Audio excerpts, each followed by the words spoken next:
নমস্কার বন্ধুরা, আমি দীপান্বিতা। আমার ভিডিওতে তোমাদের স্বাগত।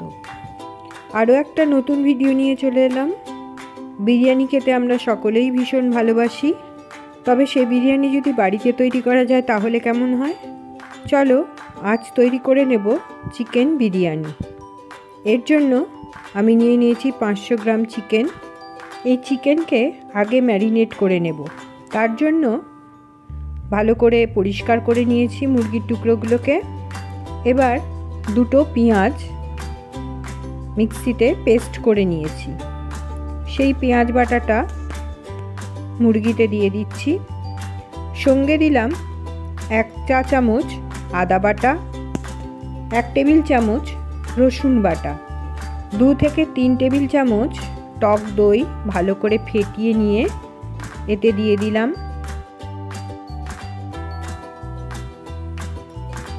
এতে আরও দিয়ে দেব 1 চা চামচ লাল লঙ্কার গুঁড়ো, 1 টেবিল চামচ জিরে গুঁড়ো।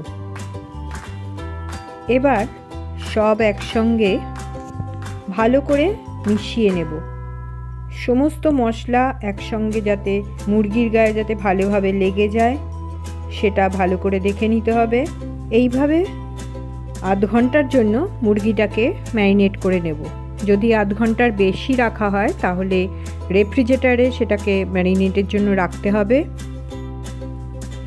এবার 1.5 কাপ মতন বাসমতি চাল নিয়ে নিলাম। চালটাকে 1 থেকে 2 বার ভালো করে ধুয়ে নেব। খুব কচলে ধোয়ার দরকার নেই, হালকা হাতে ধুতে হবে। তারপর আধ ঘন্টার জন্য জলে ভিজিয়ে রেখে দেব। এবার আমি দুটো পেঁয়াজ স্লাইস করে নিচ্ছি। এই পেঁয়াজ তেলে ভেজে বেরেস্তা তৈরি করব। কড়াতে 1/2 কাপ সাদা তেল গরম করে নিয়েছি। তাতে এই স্লাইস করে রাখা পেঁয়াজগুলো দিয়ে দিলাম। বারবার নেড়ে নেড়ে পেঁয়াজটাকে ভাজতে হবে। যখন প্রায় লাল হয়ে আসবে তখন পেঁয়াজটাকে তুলে নেব। পেঁয়াজ হালকা লাল হওয়া শুরু হলেই তুলে ফেলতে হবে, না হলে পুড়ে গিয়ে পেঁয়াজ কালো হয়ে যাবে। এবার একটা গরম মশলার পুঁটলি তৈরি করব। এর জন্য একটা সাদা পরিষ্কার রুমাল বা কাপড়ের টুকরো নিয়ে নিয়েছি। তাতে দিয়ে দিলাম একটা লাল শুকনো লঙ্কা, 3টে তেজপাতা, 4টে দারচিনি, 4টে ছোটো এলাচ, 4টে লবঙ্গ, 2টো বড় এলাচ আর 1.5 টেবিল চামচ মৌরি। এই বড় এলাচ ও ছোটো এলাচকে আমি ফাটিয়ে নিয়েছি। এবার কাপড়ের টুকরোটাকে একটা পুঁটলির মতন শেপ করে নেব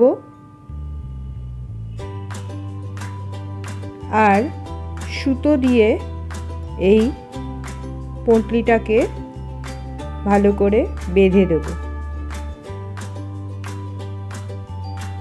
গেট দিয়ে ভালো করে বেঁধে দিতে হবে যাতে এর ভেতর থেকে গরম মশলাগুলো বেরিয়ে না আসতে পারে। এবার একটা ডেকচিতে আমি চালটা সেদ্ধ করার জন্য জল ফুটিয়ে নিয়েছি। তাতে এই পুঁটলিটা দিয়ে দিলাম আর আগে থেকে ভিজিয়ে রাখা চালটাও এতে দিয়ে দিলাম। পরিমাণ মতো নুন দিয়ে দিলাম আর 1 টেবিল চামচ সাদা তেল এতে দিয়ে একবার নাড়াচাড়া করে দিলাম। এবার ঢাকা দিয়ে চালটাকে সেদ্ধ হতে দেব। 7-8 মিনিট পর চালটা 80% মতন রান্না হয়ে গেছে। হাত দিয়ে টিপে দেখে নিলাম। এর থেকে বেশি সেদ্ধ করা যাবে না। এবার ভাত আমি আলাদা করে নিচ্ছি। একটা বড় ছাঁকনির ওপরে আমি ভাত নিয়ে নিলাম যাতে সমস্ত ফ্যানটা ঝরে যায়।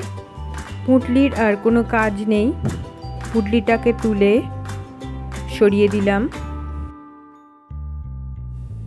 আমার সমস্ত ভাত ফ্যান থেকে আলাদা করা হয়ে গেছে, ভাত থেকে সমস্ত ফ্যান ঝরে গেছে। এবার মুরগিটাকে কষে নেব। সেই পেঁয়াজ ভাজার পড়ে থাকার তেলটাতেই ম্যারিনেট করে রাখা মুরগিটা দিয়ে দিলাম। এবার নাড়াচাড়া করে ভালো করে কষে নেব। জোর আঁচে মুরগিটাকে নাড়াচাড়া করে কষবো। এতে সব রকম মশলা দেওয়া আছে, আর কিছুই প্রায় দেওয়ার নেই।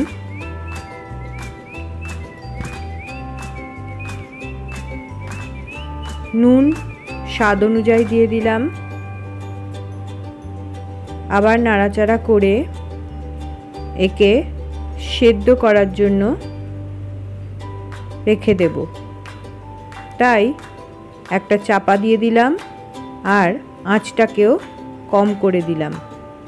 7-8 মিনিট পর ঢাকনা খুলে আবার নাড়াচাড়া করলাম।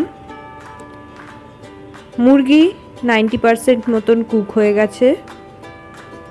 এর থেকে বেশি আর সেদ্ধ করব না। এবার আগে থেকে সেদ্ধ করে রাখা ভাত এর ওপরে ছড়িয়ে দিচ্ছি। ভালো করে ভাতটাকে ছড়িয়ে দেব। মুরগি লেয়ারটা যাতে পুরোপুরিভাবে ঢেকে যায় সেইভাবে এই ভাতের লেয়ারটা তৈরি করতে হবে। সুন্দরভাবে ভাতটাকে ছড়িয়ে দেওয়ার পর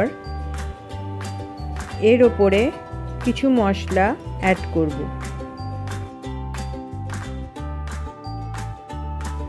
প্রথমেই ছড়িয়ে দিচ্ছি গরম মশলার গুঁড়ো। 1 টেবিল চামচ মতন গরম মশলার গুঁড়ো ছড়িয়ে দেব। তারপর ঘি দিয়ে দেব 3 থেকে 4 টেবিল চামচ মতন। ছড়িয়ে ছড়িয়ে বিভিন্ন জায়গায় এই ঘিটাকে দিতে হবে।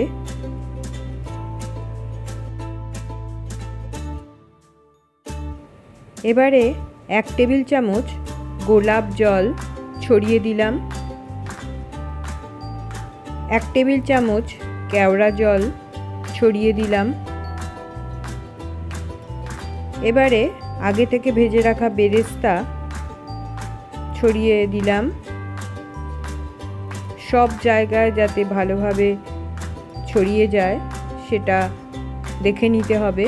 এবারে স্বাদ অনুযায়ী নুন ছড়িয়ে দিচ্ছি। এবারে ঢাকনাটা বন্ধ করে দিলাম। 5 মিনিটের জন্য একে দমে সেদ্ধ হতে দেব। 5 মিনিট পর 1/4 কাপ গরম দুধে ভেজানো জাফরান আর একটুখানি হলদে রং দিয়ে আমি একটা মিক্সচার তৈরি করে রেখেছিলাম, সেটা দিয়ে দিলাম। আবার ঢাকনা দিয়ে 10 মিনিট দমে সেদ্ধ হতে দেব। 10 মিনিট পর ঢাকনা খুললেই রান্নাঘর বিরিয়ানির গন্ধে একদম ভরে উঠেছে। আমাদের বিরিয়ানি একদম রেডি। এবারে গরম গরম পরিবেশন করে দেব। তাহলে তোমরা দেখে নিলে বাড়িতে কত সহজে চিকেন বিরিয়ানি তৈরি করা সম্ভব। তাহলে এই রেসিপিটা একবার ট্রাই করো, আর ভালো লাগলে লাইক, শেয়ার অ্যান্ড সাবস্ক্রাইব করে আমার পাশে থেকো।